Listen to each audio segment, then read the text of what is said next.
In ancient times in Israel, when judges governed the nation, the people lived in cycles of obedience to God, disobedience, oppression by enemies, and cries for deliverance. It was a turbulent period, marked by instability and trials. The book of Judges tells us, Judges 6:1 says, "The Israelites did evil in the eyes of the Lord, and for 7 years he gave them into the hands of the Midianites." The Midianite oppression was cruel.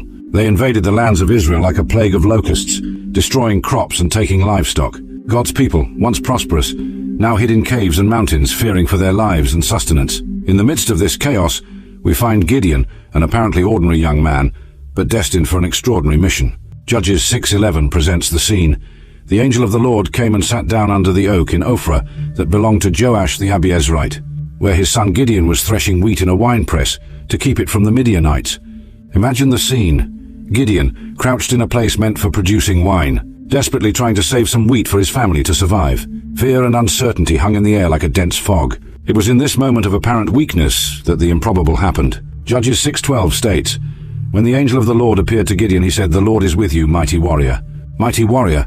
Gideon must have looked around, thinking the angel was talking to someone else. His response reveals his disbelief and frustration. Judges 6:13 tells us, "Pardon me, my lord," Gideon replied, "but if the Lord is with us, why has all this happened to us? Where are all his wonders that our ancestors told us about when they said, 'Did not the Lord bring us up out of Egypt?' But now the Lord has abandoned us and given us into the hand of Midian." Gideon's response echoes the feelings of many of us when facing adversity. Where is God in the midst of suffering? Why do bad things happen if he is with us? But the angel did not come to debate theology. He came with a mission.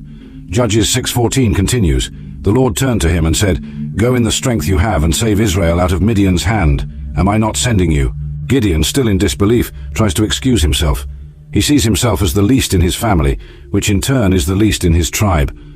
How could he be the chosen one for such a grand task? Judges 6:16 shows us, "Pardon me, Lord," Gideon replied, "but how can I save Israel?